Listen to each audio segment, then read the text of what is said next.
एक गरीब किसान का बेटा जो कभी एक सिनेमा हॉल में 90 रुपए महीने की नौकरी करता था, पोस्टर चिपकाने से लेकर टिकट काटने तक सारी चीजें उसकी जिम्मेदारी हुआ करती थी। फिर एक दिन अचानक उसे 4000 करोड़ का ऑफर मिलता है और वो उसे ठुकरा देता है। अब तुम क्या सोचोगे, पागल है, बेवकूफ है? बिल्कुल नहीं। तो आज हम बात करने वाले हैं उसी गरीब किसान के बेटे की, जो सिर्फ एक किसान का बेटा नहीं बल्कि एक बहुत बड़ा विजनरी था, चंदू भाई वीरानी, जिन्होंने बनाया एक ऐसा वेफर ब्रांड जिसे आज द इकोनॉमिक टाइम्स ने नाम दिया है द सुल्तान ऑफ वेफर्स। और ये सुल्तान ऑफ वेफर्स और कोई नहीं बल्कि भारत के कोने कोने में छोटी सी लेकर बड़ी दुकान पर बिकने वाला बालाजी वेफर्स है। आज हम इसी ब्रांड की स्टोरी के बारे में बात करेंगे। अब ये सिर्फ एक चिप्स ब्रांड की कहानी नहीं है बल्कि ये उस सपने की कहानी है जो मिट्टी से उठकर आज 5000 करोड़ का एम्पायर बन गया है। ये वीडियो उन सारे लोगों के लिए है जो ये मानते हैं कि संघर्ष से सफलता मिलती है। इस कहानी के साथ साथ हम ये भी जानेंगे कि कैसे एक छोटी सी वेफर्स कंपनी ने ब्रांडिंग, प्राइसिंग और मार्केटिंग की इतनी तगड़ी स्ट्रेटेजी बनाई कि नेशनल और मल्टीनेशनल कॉर्पोरेशंस को भी इस मार्केट में इन्होंने पछाड़ दिया। तो ये है धंधा डेली। चलिए वीडियो शुरू करते हैं और इस इंस्पायरिंग धंधे के बारे में जानते हैं। तो भाई ये इंस्पायरिंग कहानी शुरू होती है गुजरात के एक छोटे से गांव धोराजी से, जहां एक किसान पोपट रामजी भाई वीरानी अपने 3 बेटों के साथ खेती किया करता था।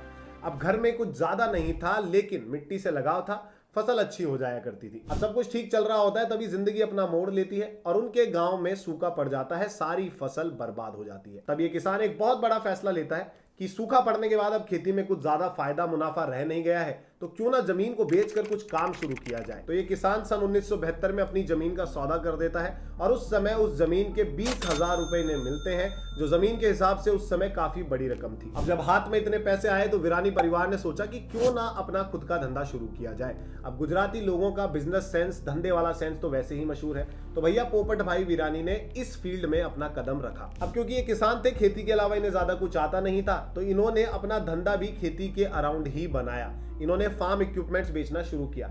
लेकिन खेती और धंधे में फर्क होता है, धंधे की इतनी परख इनको थी नहीं, तो धंधा इनका चल नहीं पाया और इसी बिजनेस में इनके सारे पैसे डूब गए। तो अब हुआ ये कि ना तो इनके पास खेती करने के लिए जमीन बची, ना ही इनका बिजनेस बचा, लेकिन अपना पेट तो सबको पालना है। तो अब गांव में कुछ ज्यादा बचा नहीं था, तो पूरा का पूरा वीरानी परिवार उठ के निकल गया राजकोट की तरफ। अब क्या होगा, कैसे होगा, इस बात का किसी को कोई अंदाजा नहीं था, लेकिन उम्मीद जरूर थी कि शहर नए रास्ते खोलेगा। अब राजकोट पहुंचने के बाद जिंदगी ने फिर से अपना मोड़ लिया।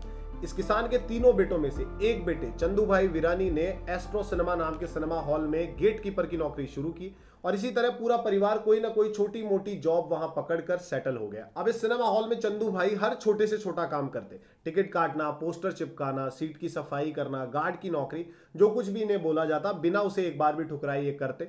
और ऐसे छोटे छोटे काम करते करते इन्हें एक दिन थिएटर की कैंटीन संभालने की अपॉर्चुनिटी मिली और यहां से चंदू भाई का अपना खुद का वेफर बिजनेस शुरू हुआ। अब इस कैंटीन में बेचने के लिए चंदू भाई खुद अपने हाथों से सारे वेफर्स बनाया करते।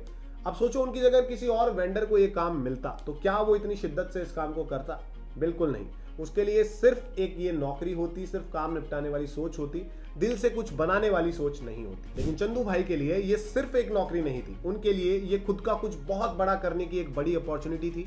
इसीलिए उन्होंने इसमें जी जान लगा दी। हर वेफर्स बैच में उन्होंने बहुत मेहनत डाली और देखते ही देखते सिनेमा के कस्टमर्स के बीच उनकी वेफर्स सुपर हिट हो गई। अब धीरे धीरे चंदू भाई ने इस सफर में अपने परिवार को शामिल किया, उन्हें अपनी सीक्रेट रेसिपी समझाई, उनको प्रोसेस समझाया और काम बांट लिया।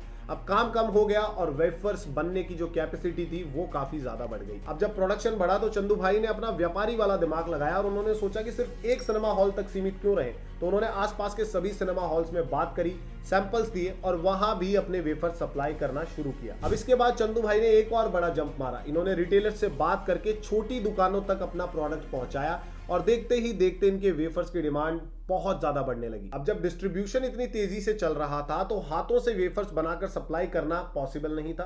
तो चंदू भाई ने सोचा कि क्यों ना आलू काटने की मशीन लाई जाए। अब प्रोडक्शन को एफिशिएंट तो बनाना था, लेकिन मार्केट में जब मशीन्स की रेट सुनी तो इन्हें एक शॉक लगा क्योंकि मशीनों की रेट बहुत ज्यादा महंगी थी। लेकिन यहां भी इन्होंने हार नहीं मानी, अपना देसी जुगाड़ वाला दिमाग लगाया और सोचा कि मशीन तो इंसान ने ही बनाई है, मैं भी इंसान ही हूं, तो क्यों ना मैं खुद ही मशीन बना लूं। उन्होंने मशीन को बारीकी से ऑब्जर्व किया, देखा कि ये कैसे काम करती है, कौन से पार्ट्स इसमें लगते हैं, क्या इसके मैकेनिक्स है। और बिलीव मी और नॉट, चंदू भाई ने कुछ दिनों में खुद आलू काटने की मशीन बना दी अपने प्रोडक्शन को एफिशिएंट करने के लिए। अब तक इस पूरी कहानी में हमें एक बात बहुत अच्छे से समझ में आ जाती है कि अगर आपको बड़ा धंधा करना है, बड़ा व्यापारी बनना है, बड़ा काम करना है, तो आपको अपना काम दूसरे लोगों को हैंडओवर करना पड़ेगा, काम डेलीगेट करना पड़ेगा, सारा काम आप खुद नहीं कर सकते, चाहे आप उस काम में कितने भी माहिर क्यों ना हो। अब अगर चंदू भाई भी ये सोचते कि सिर्फ मैं ही बेस्ट वेफर्स बना सकता हूं, तो क्या आज उनका ब्रांड इतना बड़ा बन पाता? क्या वो गुजरात से बाहर निकलकर देश के हर कोने में पहुंच पाता? बिल्कुल नहीं, क्योंकि जब तक आप किसी काम को डेलीगेट नहीं करते हो, आप उसके पीक स्केल तक नहीं पहुंच सकते। तो लोगों पर भरोसा करो, उन्हें ट्रेन करो, उन्हें जिम्मेदारी दो, नहीं तो आप खुद अपने सक्सेस के रास्ते में खड़े हो जाओगे। तो अब एक लेसन के बाद वापस से कहानी पर आ जाते हैं। तो कैसे जैसे जुगाड़ करके चंदू भाई ने अपनी मशीन बना ली थी, प्रोडक्शन उनका सॉर्टेड था, वेफर्स तो बढ़िया बन ही रहे थे, डिस्ट्रीब्यूशन भी अब और तेजी से चलने लगा। और इसके बाद वो हुआ जो हर एक बिजनेसमैन का, हर एक व्यापारी का सपना होता है, एक्सपेंशन। पहले एक शहर, फिर दूसरा, फिर तीसरा, और धीरे धीरे ऐसे करके उन्होंने अपने वेफर्स को गुजरात के हर कोने में पहुंचा दिया। और देखते ही देखते कुछ ही सालों में गुजरात की वेफर इंडस्ट्री का 90% मार्केट शेयर इन्हीं के हाथों में था। और बालाजी वेफर्स का ये ग्रैंड एक्सपेंशन यही नहीं रुकता है। गुजरात के बाद राजस्थान, राजस्थान के बाद महाराष्ट्र, महाराष्ट्र के बाद गोवा, और गोवा के बाद एमपी, इन चारों स्टेट्स में भी इन्होंने 70% मार्केट कैप कवर कर लिया। अब यहाँ से इस कहानी का एक दूसरा बड़ा लेसन हमें सीखने को मिलता है, जो सिर्फ व्यापार में नहीं, जिंदगी में भी काम आता है। आपने फ्लीज इन जार वाला एक्सपेरिमेंट तो सुना होगा, अगर नहीं सुना है तो सुनो। कुछ साइंटिस्ट ने कुछ फ्लीज को एक ग्लास के जार में बंद कर दिया और ऊपर से ढक्कन लगा दिया। अब कुछ दिन तक फ्लीज ने जंप करके बाहर निकलने की कोशिश की, लेकिन वो ढक्कन से टकराकर नीचे गिर जाते। अब जब कुछ दिन बाद इस जार से ढक्कन हटाया गया, तब फ्लीज बाहर नहीं निकल पाए, क्योंकि उन्होंने दिमाग में अपने एक लिमिटेशन सेट कर ली थी कि वो तो यहीं तक जा सकते हैं, बाहर नहीं निकल सकते। चंदू भाई ने अपनी सोच पर ये ढक्कन कभी लगने ही नहीं दिया। जब लोग सोच रहे थे कि एक लोकल ब्रांड है, सिर्फ अपने स्टेट में सीमित रहेगा, तब तक चंदू भाई इंडिया के मेजर स्टेट्स पर कब्जा कर चुके थे। अब स्टेट्स के बाद बालाजी ने प्रोडक्ट एक्सपेंशन शुरू किया। धीरे धीरे उन्होंने वेफर्स के साथ साथ नमकीन बनाना शुरू किया, वेस्टर्न स्नैक शुरू किए, क्योंकि इंडिया में एक प्रोडक्ट के दम पर टिक पाना बहुत मुश्किल है। अब हो सकता है आपका एक फ्लेवर एक गली, एक मोहल्ले या शहर तक भी हिट हो जाए, लेकिन हर स्टेट का अपना एक नया टेस्ट होता है। अगर आप नया इनोवेशन नहीं लाते हैं, नए प्रोडक्ट्स लॉन्च नहीं करते हैं, तो मार्केट में टिकना मुश्किल हो जाता है। अब आप सोच रहे होंगे कि बालाजी वेफर्स ने ही ऐसा क्या अलग किया जो बाकी ब्रांड्स नहीं कर पाए। चिप्स, वेफर्स तो हर एक ब्रांड बना रहा है, लेस, बिंगो, हल्दीराम सब बना रहे हैं, लेकिन बालाजी वेफर्स ही आगे क्यों निकला? वजह थी इनकी सॉलिड यूएसपी, यानी कि यूनिक सेलिंग प्रपोजिशन। इन्होंने अपने कॉम्पिटिटर्स से ज्यादा वैल्यू ऐड करना शुरू किया, और सबसे बड़ी बात, जहां पर ज्यादातर लोग 4 से 5 फ्लेवर बनाकर रुक जा रहे थे, वहीं बालाजी ने 50 से ज्यादा फ्लेवर मार्केट में उतारे। सिर्फ वैरायटी ही नहीं, इन्होंने क्वांटिटी भी अपने कॉम्पिटिटर से ज्यादा ऑफर करी। जहां आप लेस का 10 रुपए का पैकेट खरीदते हो, तो उसमें चिप्स कम, हवा ज्यादा निकलती है।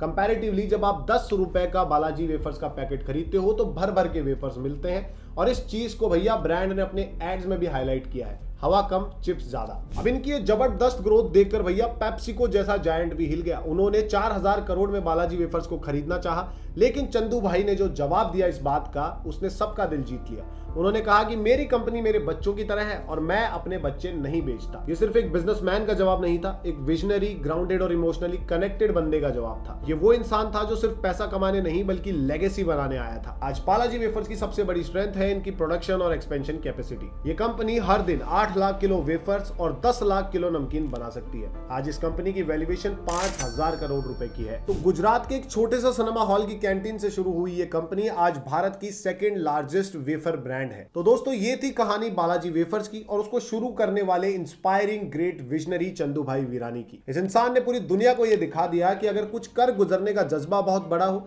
आपका विजन सही हो और उसके पीछे दिन रात लगने का जुनून आप में हो, तो आप एक छोटी सी जगह से उठकर भी बहुत बड़ा एम्पायर बना सकते हैं। तो ये थी एक और धंधे की इंस्पायरिंग स्टोरी, जहां पर स्टैटिस्टिक्स और डेटा से ज्यादा इमोशन और इंस्पिरेशन मिलता है। तो उम्मीद है कि ये वीडियो, ये कहानी आपको पसंद आई होगी। इस कहानी ने आपको थोड़ा बहुत इंस्पायर तो जरूर किया होगा। अगर ऐसा है तो ऐसी ही और इंस्पायरिंग स्टोरीज के लिए, ऐसे ही और इंस्पायरिंग ब्रेकडाउन्स के लिए चैनल को सब्सक्राइब जरूर करें। तो बस आज का फुल स्टॉप यहीं लगाते हैं। जल्द मिलेंगे एक और इंस्पायरिंग धंधे की कहानी के साथ नेक्स्ट वीडियो में। तब तक के लिए जय हिंद, जय भारत।